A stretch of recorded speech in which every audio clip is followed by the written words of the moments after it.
नमस्कार दोस्तों, स्वागत है आप सभी का एक बार फिर से आपके अपने YouTube चैनल टेक्निकल जो ज्ञान में। दोस्तों कैसे हो आप सभी लोग। उम्मीद करता हूँ सब अच्छे होंगे, सबकी पढ़ाई शानदार चल रही होगी। दोस्तों आज के इस वीडियो में एक अपकमिंग जबरदस्त रिक्रूटमेंट के बारे में बात करने वाली है। BSPHCL यानी कि बिहार इलेक्ट्रिसिटी बोर्ड के बारे में बात करेंगे। अपकमिंग वैकेंसी है, संभावित भर्ती है, 4000 पद है, बड़ी वैकेंसी आने वाली है।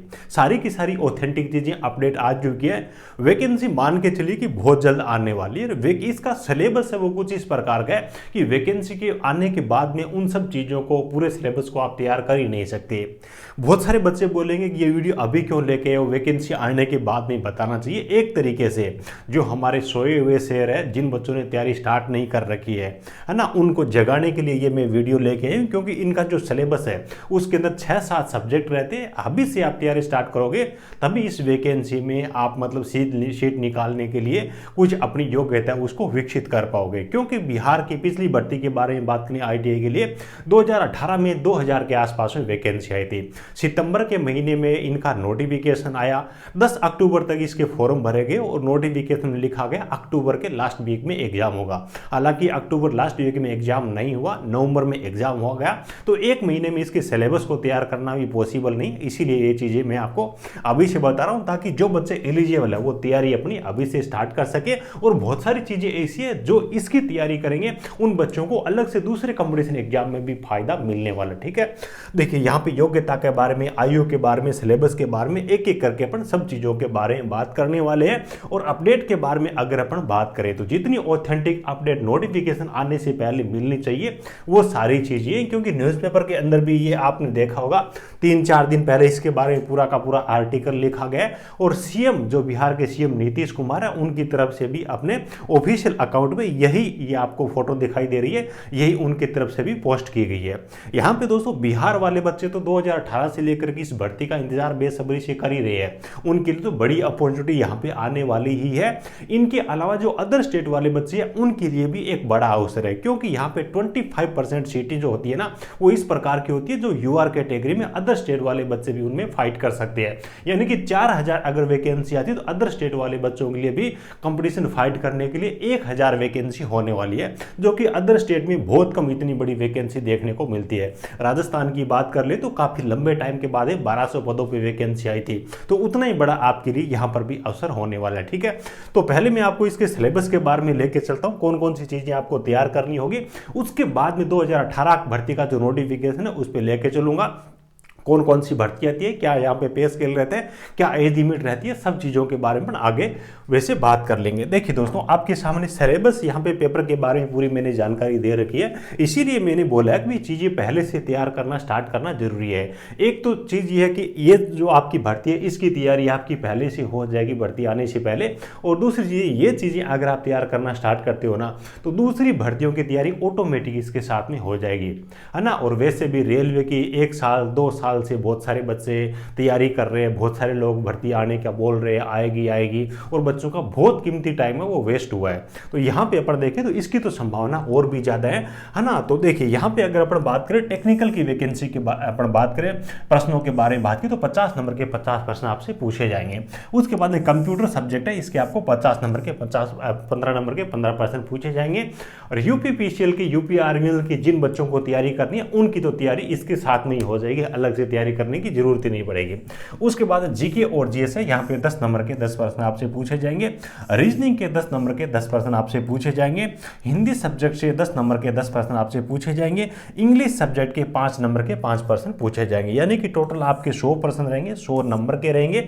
और इनको अटेंड करने के लिए 1.5 घंटा यानी कि 90 मिनट का आपको टाइम दिया जाएगा। तो पहले वो चीजें जो हर भर्ती के अंदर आती है उन चीजों को आपको पहले उठा करके इस भर्ती की तैयारी आपको स्टार्ट कर देनी चाहिए, ताकि नोटिफिकेशन आने के बाद बची खची जो चीजें होती है उनको तैयार कर सको ना। क्योंकि टाइम बहुत कम मिलता है। मैं आपको आगे बताऊंगा पिछली भर्ती के बारे में, समझ में आ जाएगा। जैसे कि आपकी टेक्निकल वाली चीज है, उसके बाद रीजनिंग वाली चीज है, जीके जीएस वाली चीज है, ये तो लगभग हर भर्ती के अंदर ITI लेवल से भर्ती होती है उसमें भी ये चीजें पूछी जाती है। तो कम से कम आपको इन चीजों को जरूर तैयार कर लेना चाहिए। ठीक है, उसके बाद देखिए दोस्तों बहुत सारी चीजें अपने को 2018 वाले भर्ती का जो नोटिफिकेशन है उससे भी अपने को जानकारी मिलेगी। तो स्क्रीन पे आपके सामने 2018 वाली भर्ती का नोटिफिकेशन यहाँ पे मैं आपको दिखा रहा हूं। 2018 में ये भर्ती आई थी देखिए इसके बारे में अगर अपन बात करें ना दोस्तों, एक मिनट सॉरी,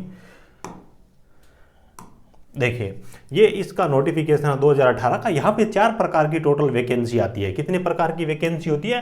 4 प्रकार की टोटल वैकेंसी होती है। असिस्टेंट ऑपरेटर की वैकेंसी होती है, दूसरी स्विच बोर्ड ऑपरेटर ग्रेड 2 की वैकेंसी होती है, जूनियर लाइनमैन यानी कि जेएलएम की वैकेंसी होती है, टेक्नीशियन ग्रेड 4 की वैकेंसी होती है।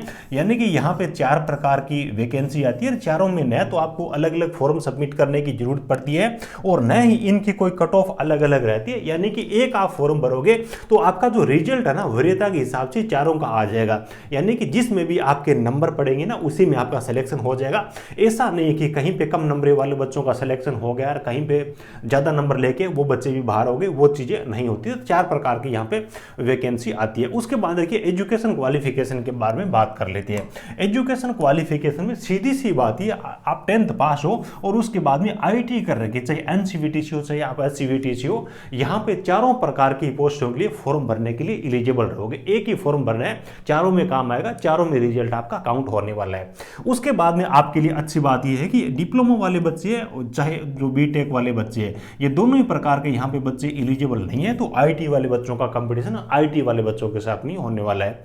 इससे अच्छा और क्या हो सकता है? बिहार में जब भी कोई भर्ती आती है तो डिप्लोमा की भर्ती में बीटेक वाले अलाउ नहीं होते, आईटी की भर्ती में डिप्लोमा और बीटेक वाले अलाउ नहीं होते। उसके बाद पे स्केल है, जब भी भर्ती आती है ये काम की चीज है। सबसे पहले आपको वरीयता यानी कि प्रेफरेंस है वो असिस्टेंट ऑपरेटर को देना है, क्योंकि इसकी सैलरी थोड़ी सी ठीक रहेगी, यानी कि 1500-2000 रुपए अदर पोस्टों की तुलना में ज्यादा रहेंगी, क्योंकि यहाँ पे लेवल 4 की आपको सैलरी मिलेगी, बाकी पोस्टों के लिए आपको लेवल 3 की यहाँ पे सैलरी मिलने वाली है।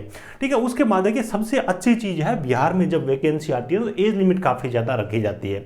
राजस्थान में एज लिमिट के बारे में बात करें 28-29 साल, अदर स्टेट में भी लगभग ऐसा ही है। यूपी में अच्छा है 40 साल है, लेकिन राजस्थान में मान लीजिए कि कोई बच्चा यूआर कैटेगरी से और राजस्थान में अगर वो और एज हो गया फॉर्म भरने के लिए तो बिहार और यूपी में भी वो फॉर्म भर सकता है।